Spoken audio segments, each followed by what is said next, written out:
presented by विदेशी लाल entertainment. हम केकरा से करब प्यार, हम केकरा से करब प्यार जब तू ही ना रहबू।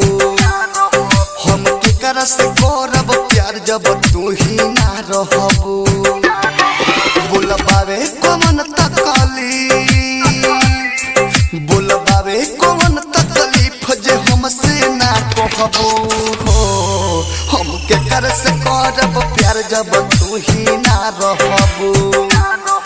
हम केकरा से करब प्यार जब तू ही ना रहबू।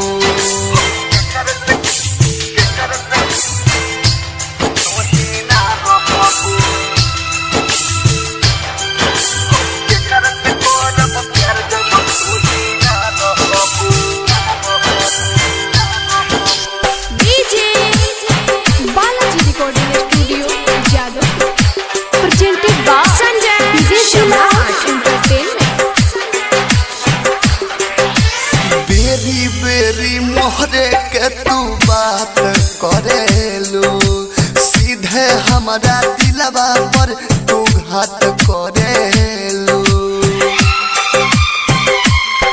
हर बेरी बेरी मोहरे के तू बात करेलू, सीधे हमारा दिलवा पर तू घात करेलू।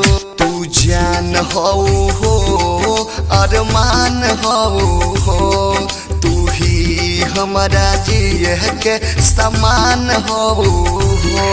तू पवन बटी अपमान जे तू ना सहबू हो।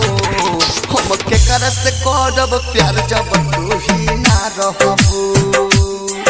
हम केकरा से करब प्यार जब तू ही